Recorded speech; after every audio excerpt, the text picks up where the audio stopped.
अस्सलामुअलैकुम व्यूअर्स, कैसे हैं आप लोग? ठीक ठाक हैं? उम्मीद करता हूँ आप और आपके बर्ड्स खैरियत से होंगे।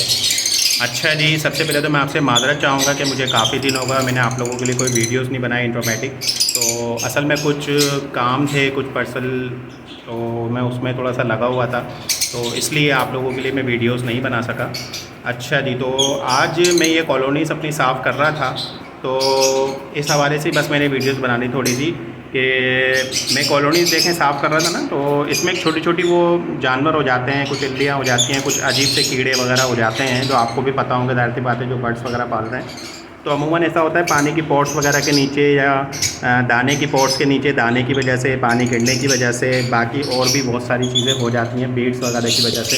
ठीक है, तो ये मैंने अपनी कॉलोनीज़ भी साफ़ की थी। अच्छा, तो मैं यही बताना चाह रहा था आपको। देखिए, मैंने कॉलोनीज़ साफ़ की, और कॉलोनीज़ अच्छे से साफ़ करने के बाद आपने क्या करना है, आपने कोई भी कोपेक्स का पाउडर ले लेना है, कोई भी ले लेना है जो आपको रिजनेबल लगे प्राइस में, यानी कि अच्छी क्वालिटी का डालेंगे तो वो आपकी मर्ज़ी है। और बाकी अगर प्राइस के वाले तो कोई हो तो आप कोई भी सस्ता पाउडर आप ले सकते हैं कोपेक्स का। तो मैंने ये पाउडर लिया था कोपेक्स का, तो मैंने ये पूरे इसमें छिड़क दिया है। ठीक है, ये इस तरीके से मैंने इसको ये छिड़क दिया पूरे ना उसमें, ताकि अब जी इससे होगा क्या, इससे ये होगा कि अब जो है ना हमें मतलब ये कि इसको डालने के बाद इससे ये होगा कि कीड़े मकोड़े इससे नहीं हो पाएंगे। ठीक है, तो यही बस डालने का मकसद होता है, और जगहें खुश रहेंगी, क्योंकि नमी का मौसम है। नमी के मौसम के अंदर आपको जो है ना कोशिश करनी पड़ती है कि जगहें खुश रखनी पड़ती है, ताकि वहाँ पे बैक्टीरिया पैदा ना हो, नमी की वजह से कोई अपना फंगल इन्फेक्शन ना हो सके, आपके बर्ड्स को कोई नुकसान ना हो सके, या फिर कोई बीट वगैरह बुखा ले तो इससे भी नुकसान हो जाते हैं उसको। तो कोशिश करें कि अपनी बर्ड्स की सफाई वगैरह रखें और उनके केजेस वगैरह की सफाई रखें। ठीक है, तो ये चीज़ें आपको बताने का मकसद ये था कि मतलब ये कि बारिश का भी मौजू है, तो इस वजह से ही आपको मैंने बताया था। इसके साथ साथ मैं आपको कुछ और चीज़ें भी बताता चलूँ। बारिश का भी मौजू भी छिड़ गया है, चले मैं इसके साथ साथ आपको कुछ और चीज़ें भी बताता चलूँ।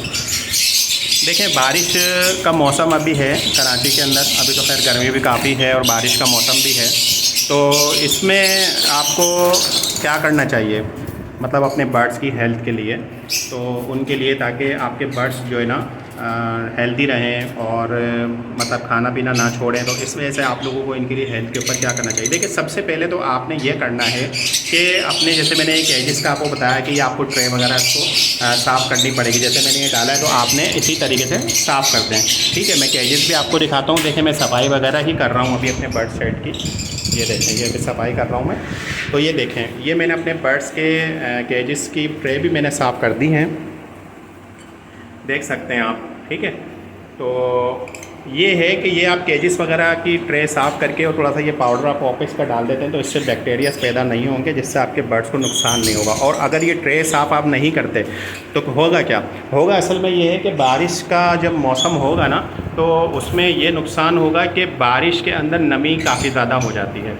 नमी होने की वजह से आप अपनी ट्रे अगर साफ़ नहीं करेंगे, उसमें अगर बीड्स पड़ी रहेगी, तो वो क्या होगा, वो नमी की वजह से वो बीड्स फूल जाएंगी, और जब वो बीड्स फूल जाएंगी तो आपका जो बर्ड्स है वो उसको अगर उसने खा लिया तो उसके पेट में जो है ना कोई भी इन्फेक्शन हो सकता है। ठीक है, तो इसीलिए कि आप लोग अगर अपने बर्ड्स को इन्फेक्शन से बचाना चाहते हैं तो ये आपने ट्रे इसकी साफ़ करनी है। अच्छा, इसके साथ साथ आपने क्या करना है, इसके साथ साथ जो करना है वो ये है कि देखें, आप नमक देख रहे होंगे मेरे सामने काफ़ी सारा, ये नमक आपने अपनी ट्रे से निकाल देना है। ठीक है, ट्रे से कहीं पर भी आपकी मतलब केजेस में या कॉलोनीज़ में ये नमक है तो वहाँ से निकाल देना है। क्यों, इसकी वजह ये है कि अगर आप ये नमक नहीं निकालते तो नमी ज़्यादा होने की वजह से, रेनी सीज़न में, बारिश के सीज़न में नमी ज़्यादा होने की वजह से ये नमक पिघलता है। ठीक है ना, इस पर नमी की वजह से ये पिघलता है, और जब ये पिघलता है तो पूरी ट्रे वगैरह सब गंदी कर देता है। उससे आपका बर्ड्स भी जो है ना गंदा भी हो जाता है, उससे नुकसान भी होता है, और आपकी ट्रे में पड़ी बीड्स भी उससे नुकसान होता है, क्योंकि वो फूल जाती हैं इसकी वजह से, और आपका बर्ड उसको खा लेता है। और इस पर लगी बीड्स भी, बर्ड अगर इसको मतलब इसके ऊपर अपनी चोंच को जब रगड़ता है, क्योंकि ज़ाहिर सी बात है वो इसको खाता है, तो इसके ऊपर लगी बीड्स उसको नुकसान देती हैं। तो आपने उसके साथ साथ अपनी ट्रे के साथ साथ कोशिश करना है कि ये नमक आपने अपनी उसकी ट्रे से, अपने केज की जो बर्ड्स की केज है उसकी ट्रे से आपने ये निकाल देना है तब तक कि जब तक बारिश का सीज़न हो तब तक आपने ये निकाल देना है, ठीक है। उसके बाद भले आप वापस रखते हैं।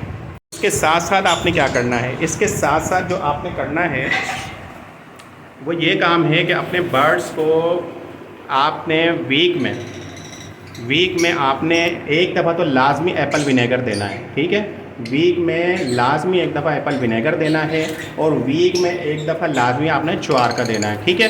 कि अगरचे आप मतलब इतनी सफाई करने के बाद भी अगर आपके बर्ड्स की हेल्थ पे कोई इशू आता है तो वो यानी कि जैसे पेट में कोई इन्फेक्शन वगैरह होता है तो उससे आपका जो एप्पल विनेगर है और जो ज्वार का है ये दोनों ही उसको मदद देंगे उससे, उस बैक्टीरिया से, इन्फेक्शन से लड़ने के लिए, जिसमें आपके बर्ड्स की हेल्थ अच्छी रहेगी और वो खाना पीना छोड़ेगा नहीं। वो खाना पीना रखेगा, उसकी भूख भी लगेगी उसको और वो खाना पीना भी रहेगा और उसकी हेल्थ पे भी कोई कॉम्प्रोमाइज़ नहीं होगा आपसे, ठीक है।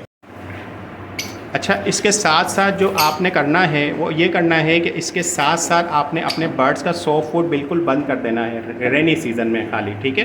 बाकी नॉर्मल सीज़न के अंदर जैसे गर्मी का सीज़न है, अभी जैसे गर्मी है खासकर के कराची में भी बात कर रहा हूँ, बाकी पूरे पाकिस्तान में ही है तकरीबन, क्योंकि ग्लोबल वार्मिंग की वजह से काफ़ी ज़्यादा गर्मी है और काफ़ी ज़्यादा टाइम पीरियड लंबा भी हो जाता है आजकल। तो आपने क्या करना है, आपने गर्मी के सीज़न के अंदर घंटा, 1.5 घंटा या 2 घंटे में अपने बर्ड्स का सॉफ्ट फूड वो जितना खा सकें आपने उठा लेना है टाइम के मुताबिक, सही है। उससे क्या होगा, वरना गर्मी की वजह से उसमें इन्फेक्शन भी उसमें जो है ना अपना वो फंगस भी पड़ सकता है। फंगस की वजह से आपके बर्ड्स को इन्फेक्शन भी हो सकता है, पेट में जिससे नुकसान हो सकता है, ठीक है। अच्छा, रेनी सीज़न में मेरा तो मशवरा होगा कि आप सॉफ्ट फूड ना ही दें तो बेहतर है। सॉफ्ट फूड ना दें बिल्कुल भी, गीला जो दाना है वो बिल्कुल ना दें, खुश्क चीज़ें दें, ठीक है। अच्छा, आप जैसे कि आप ये कहेंगे यार सॉफ्ट फूड नहीं दें तो फिर हम क्या करें। सॉफ्ट फूड के साथ साथ देखें आप अपने बर्ड्स को बैठने ना, मतलब ये कि उसको कुछ ना कुछ ऐसा देते रहें कि जिससे वो उसकी एक्टिविटीज़ रहे। क्या कि जैसे कि आपने कभी पुदीने की डंडियाँ डाल दी, ठीक है, या कभी धनिए की डंडियाँ डाल दी, कभी आपने नीम के जो अपनी टहनियाँ होती हैं वो आपने डाल दी। तो इस तरीके से आप ये चीज़ें इनको डाल सकते हैं जिसमें इनकी एक्टिविटीज़ भी रहे, जिसमें ये मतलब ये कि स्ट्रेस में भी जाएं नहीं, जिसमें ये मतलब ये खामोशी से कोने में भी जाकर बैठें, जिससे इनको इनकी हेल्थ पर इशू हो सकता है, सही है। अच्छा, इसके साथ साथ जो आपने करना है, अपने बर्ड्स की जो रूम है, ठीक है, अपने बर्ड्स की जो रूम है उसकी वेंटिलेशन को प्रॉपर रखना है। वेंटिलेशन अगर प्रॉपर नहीं रखेंगे तो हब्स के अंदर होगा क्या, हब्स के अंदर ये होगा कि आपके बर्ड्स को सांस लेने में दुश्वारी होगी, जिससे उसको अटैक भी हो सकता है, जाहिर सी बात है, और उसकी जल्द अमवात भी हो सकती है। तो आपने क्या करना है, आपने अपने बर्ड्स की वेंटिलेशन प्रॉपर रखनी है, मतलब एग्जॉस्ट वगैरह है या फ़ैन है, फ़ैन के साथ साथ अगर एग्जॉस्ट चला सकते हैं आप लोग तो एग्जॉस्ट लाजमी चलाएँ, क्योंकि एग्जॉस्ट की वजह से जैसे कि एक जगह से हवा इंटर होगी आपके शेड में और दूसरी जगह जहाँ से हवा को बाहर निकलना है वहाँ आप एग्जॉस्ट लगा सकते हैं, ताकि वो तेज़ी के साथ काम करें और आपके बर्ड्स हेल्दी रहें और उनको कोई नुकसान ना हो पाए इस रेनी सीज़न के अंदर, ताकि आपके आने वाला जो सीज़न है आपकी तैयारी अच्छे से चले और आपका बर्ड्स हेल्दी रहे, ताकि आपको अच्छी ब्रीड दे सके। अच्छा, एक मेरी वीडियो भी है पुरानी, मैं कोशिश करूँगा कि उसका डिस्क्रिप्शन में लिंक डाल दूँ, क्योंकि उसके अंदर मैंने प्रॉपर और भी चीज़ें, काफ़ी सारी चीज़ें उसमें बताई हुई हैं कि आपने रेनी सीज़न में क्या क्या करना है, जैसे धुनी वगैरह ये चीज़ें मैंने उसमें तरीक़ेकार भी बताया हुआ है। तो वो वाली कोशिश करूँ, वैसे तो मुझे याद नहीं रहता, लेकिन कोशिश करूँगा कि इंशाल्लाह ताला मुझे याद रहे और मैं आपको डिस्क्रिप्शन में उसका लिंक लाजमी दूँ, ताकि आप लोगों को आसानी हो बर्ड्स को केयर करने में, ठीक है, और उसको हेल्दी रखने में। तो मेरी कोशिश होगी। तो उम्मीद करता हूँ कि आपको वीडियो पसंद आएगी और मेरी कोशिश थी कि जहाँ तक मैं आपको नॉलेज दे सकूँ मैंने नॉलेज दी इंशाल्लाह ताला, और जो मुझे अभी याद रहा मैंने आपको दिया साथ के साथ। वो बस मैं थोड़ी सी कॉलोनी साफ़ कर रहा था तो ट्रे वगैरह साफ़ कर रहा था, तो एकदम से मैंने सोचा क्यों ना आपको इस बारे में डिटेल दी जाए और आप लोग अपने बर्ड्स को हेल्दी रखने के लिए जितना मुमकिन हो सके कोशिश कर सकें, ठीक है। उम्मीद करता हूँ आपको वीडियो पसंद आएगी। पसंद आए तो लाइक, शेयर, सब्सक्राइब और बेल आई बटन को दबाना ना भूलिएगा इन्फॉर्मेटिव वीडियो के लिए। अल्लाह हाफिज़।